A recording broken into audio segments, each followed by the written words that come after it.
Hey everyone, welcome back to Corporate Decoder, a place where we decode the business world. Today we're diving into a fresh 8K filing from Verizon, and trust me, it's more than just phone calls and internet. We'll uncover what this report signals for the company's future, and maybe even yours if you're an investor.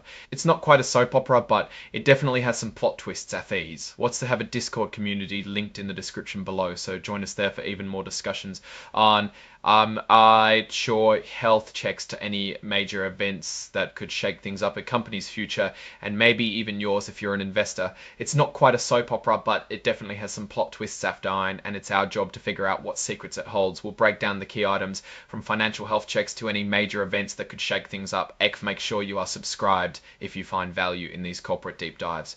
We also have a Discord community linked in the description below, so join us there for even more discussions. First things first, let's establish what this document is. An 8K is a current report companies file with the Securities and Exchange Commission, or SEC, to announce major events that shareholders should know about. Think of it as an immediate update on important happenings such as acquisitions, executive changes, or significant financial shifts. The date on this report is June 18, 2025, because this is a current report. The date listed is the date of the incident, not of the filing date. Verizon Communications Inc. The registrant in this document is incorporated in Delaware. Their main office is located in New York City at 1095 Avenue of the Americas.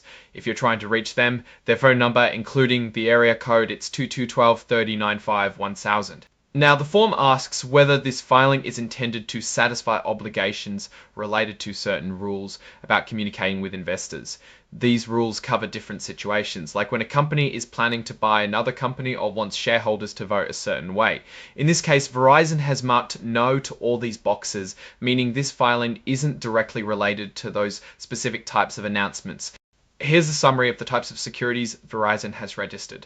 This is important because it tells us what kind of stocks and bonds the company offers to investors. The first entry is their common stock, with a par value or initial stated value of $0.03.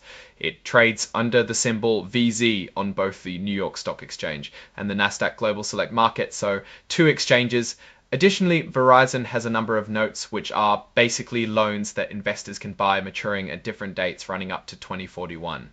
For example, there are the free 25% notes due 2026 trading under VZ26 and 1.275% notes due 2026 trading under VZ26B, all the way to 3.25% notes due 2026 trading under VZ26B, all the way to 3.850%.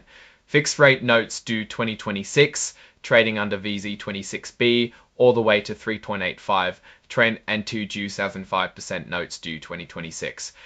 Here's where the real meat of the report begins. This section points to an attached press release. According to this report, on June 18, 2025, Verizon issued a press release, which is Exhibit 99.1, and is included in this report by reference, meaning it's officially part of this filing. Finally, the last section is about the exhibits. As we mentioned before, we have Exhibit 99.1, the press release. Exhibit 104 is the cover page data file formatted in XBRL, which is a digital format that makes it easier for computers to analyze the data in the report. It's like giving the report a digital tag, so everyone can better understand it. Now let's dive into the real story hiding within that press release. Since the previous page scroll has a link to the press release, the scroll tag is short shfrot. What does the press release say? Unfortunately, the SEC filing doesn't include the actual press release text. It's incorporated by reference, so we don't know what the news is, however, because this document is an 8K report. Here are some common examples of possible news that could be released in the missing press release. Photo mergers and acquisitions update. A company might announce it is buying another company or merging with one XEB. Executive changes. There could have been an announcement of a new CEO, CFO, or another key executive leaving or joining the company a release date. However, because this document is an 8K report, here are some common examples of possible news that could be released in the missing press release. For mergers and acquisitions update. A company might announce it is buying another company or merging with one CB. Executive changes.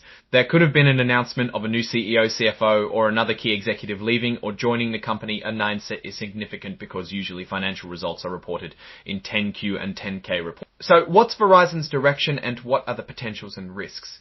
Even without the content of the press release, we can still discuss it. An 8K filing is meant to quickly inform investors of very important news. Whatever is in that press release has a strong possibility of making the stock price jump or fall, depending on whether it is good or bad news.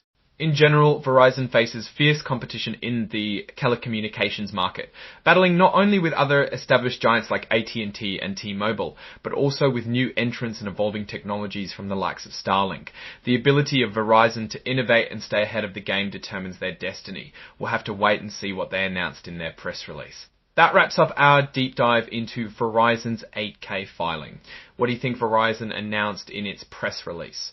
Drop your thoughts in the comments below. If you found this analysis valuable, don't forget to hit that like button and subscribe for more corporate decoder content. Click on the bell to receive notifications so you won't miss out. Also, don't forget to join our Discord community. The link is in the description. Thanks for watching, and I will see you in the next report.